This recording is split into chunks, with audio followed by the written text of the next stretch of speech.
Hello students, welcome to Shiny Maths. 8ஆம் வகுப்பு எடுத்துக்காட்டு 1.13 பார்க்கலாம்.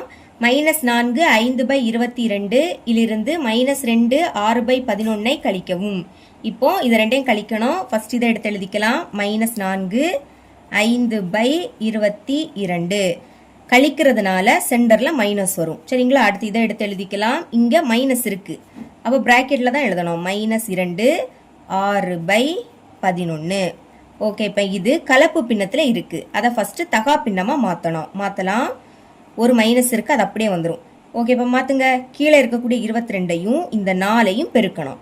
பெருக்கிக்கிட்டு மேலே இருக்கக்கூடியதை அதுக்கு கூட கூட்டணும். பெருக்குங்க. 22ஐயும் 4ஐயும் பெருக்குனா 88. அதுக்கு கூட இந்த 5 கூட்டணும். 88க்கு கூட 5 கூட்டினா 93. புரியுதா உங்களுக்கு? கீழே இருக்கிறதையும் இதையும் பெருக்கணும். பெருக்கி வரக்கூடிய ஆன்சருக்கு கூட மேலே உள்ளதை கூட்டணும். இதை ரெண்டையும் பெருக்குனா 88. 88க்கு கூட 5 கூட்டினா 93 பை, இனி பைக்கு கீழே என்னது இருக்கு? 22. அது அப்படியே வந்துடும். சென்டர்ல மைனஸ் இருக்கு, இங்கே மைனஸ். இப்போ பாருங்க, பிராக்கெட்னாலே பெருக்கல் இருக்குன்னு அர்த்தம். அப்போ என்ன பண்ணணும்? மைனஸையும் பெருக்கணும். பெருக்கும் போது 2 மைனஸ்னா அது பிளஸ் ஆயிடும். இதே இது ஒரு மைனஸ்னா அது அப்படியே வந்துடும். இங்க 2 மைனஸ் இருக்கு, அதனால பிளஸ். இதுவும் கலப்பு பின்னத்துல இருக்கு, தகா பின்னமா மாத்தலாமா? அப்ப இந்த 11ஐயும் 2ஐயும் பெருக்குங்க. 11 22. அதுக்கு கூட இந்த 6 கூட்டணும். 22க்கு கூட 6 கூட்டினா 28 பை, கீழே 11 இருக்கு. இனி இதை அப்படியே எடுத்து எழுதிருங்க. -93/22. அதாவது பகுதியில் இருக்கக்கூடிய எண்கள் வேற வேறையா இருக்கு. இதை ஒரே மாதிரி மாத்தணும். சரிங்களா? அப்ப இதுல சிறிய எண் எது? 11. 11 நம்ம 22ஆ மாத்தணும். அப்ப அதுக்கு கூட எதை பெருக்கணும்? 2 பெருக்குனா 22ஆ மாறும். அப்போ கீழே 2ஆல பெருக்கணும். கீழே 2ஆல பெருக்கினீங்கன்னா மறக்காம மேலேயும் 2ஆல பெருக்கணும்.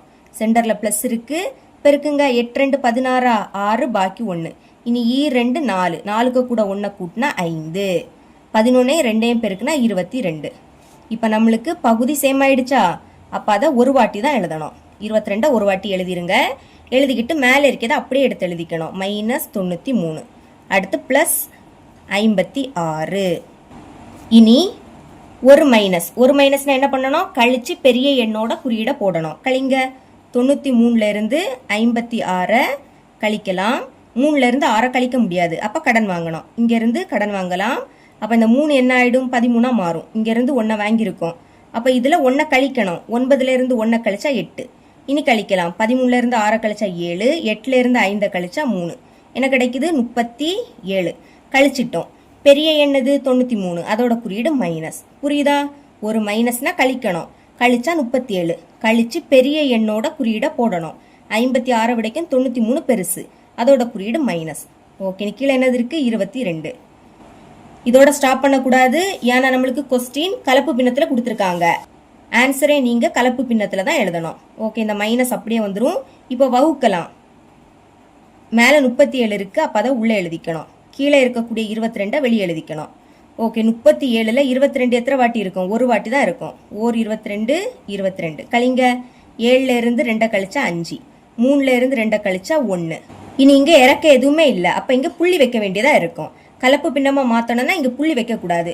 இதோட ஸ்டாப் பண்ணிடணும். இப்ப ஈவு என்ன கிடைக்குது? 1. அதை இங்க எழுதிக்கணும். மீதி என்னது? 15. அதை மேலே எழுதிக்கோங்க. பை, இங்க 22 இருக்கு பாத்தீங்களா? அதை கீழே எழுதணும். இதுதான் இதோட ஆன்சர். இவ்வளவு தான் இந்த சம்.